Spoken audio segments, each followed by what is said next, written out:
kita akan membahas mengenai keluarga berencana.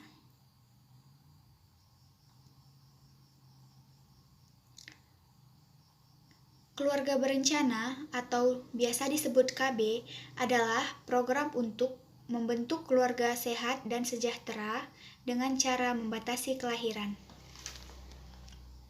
Berdasarkan laju pertumbuhan penduduk, di sini tahun 2019 menunjukkan adanya pertumbuhan penduduk 1,07% per tahun atau 81.757.598 orang atau jiwa per tahun.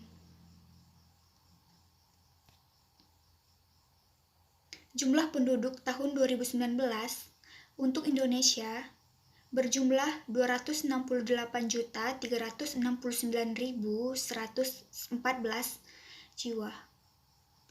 Indonesia merupakan negara yang memiliki jumlah penduduk terpadat setelah Cina, India, Amerika, dan Indonesia sendiri.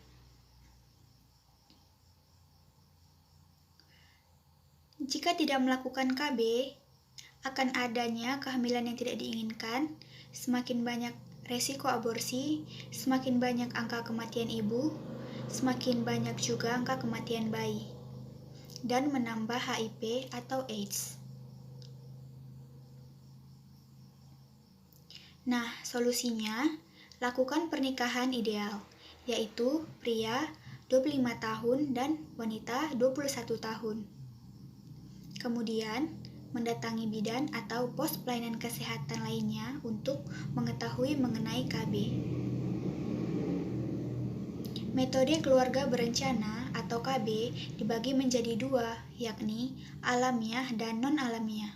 Alamiah dibagi lagi menjadi dua, yaitu dengan alat dan tanpa alat. Dan non-alamiah dibagi menjadi dua, hormonal dan non-hormonal.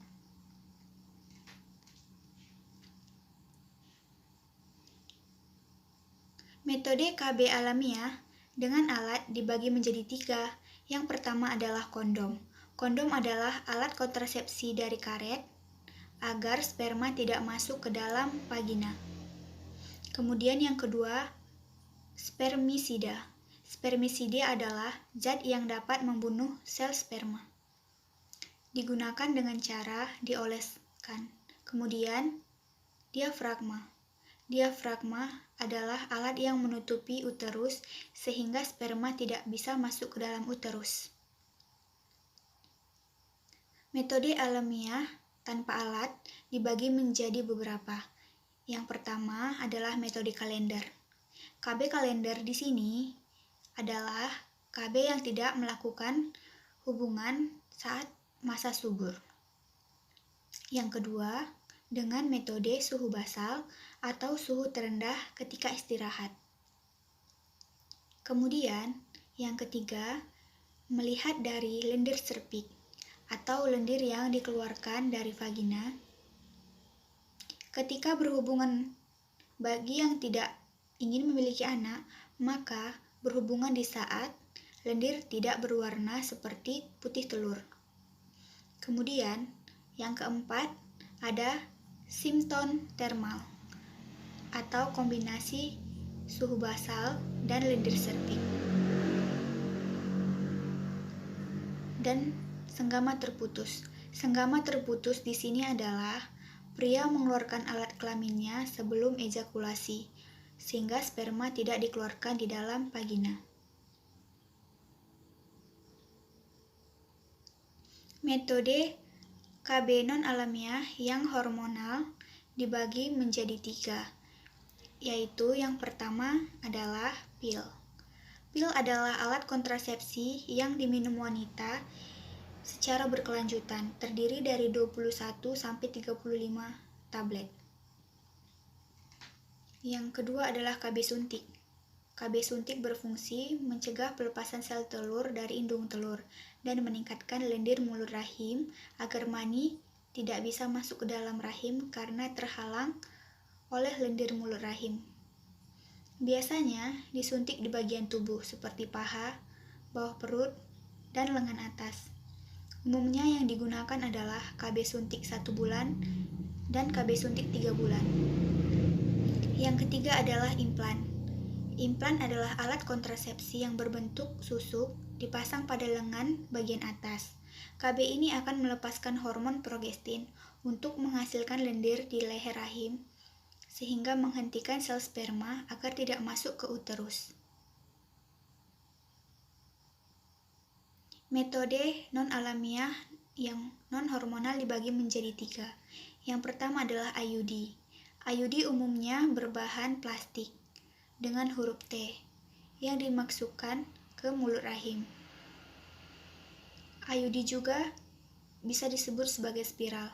Ada spiral yang berlapis tembaga. Spiral ini dapat berlangsung selama 10 tahun. Sedangkan ada juga spiral yang mengandung hormon yang kurang lebih bertahan sekitar 3-5 tahun. Yang kedua adalah tubektomi. Tubektomi adalah metode KB dengan cara pembedahan untuk memotong atau mengikat bagian tuba falopi atau opidu sehingga ovum tidak dapat sampai ke uterus dan tidak dapat bertemu dengan sperma. Yang terakhir adalah vasektomi.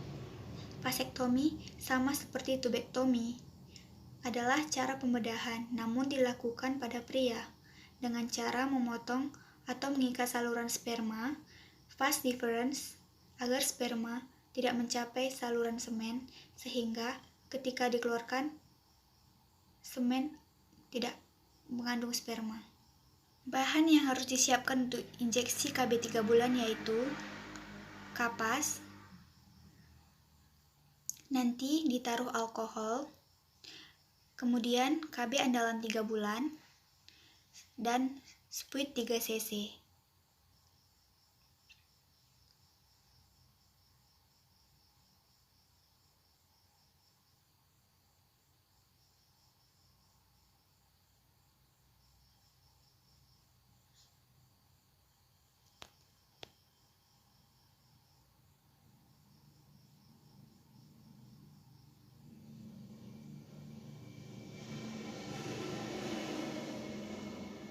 Kocok obat sebelum digunakan, dan jangan sampai ada yang menggumpal. Kemudian, tarik obat dengan spuit.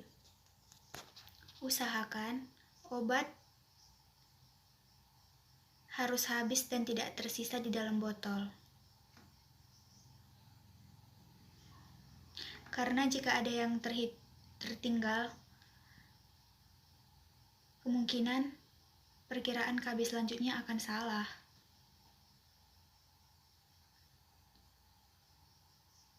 Sebelum menyuntik, pastikan tempat penyuntikan telah benar dan mengukur dengan sejengkal tangan dan patokannya dari pinggang. Kemudian, lap dengan kapas beralkohol.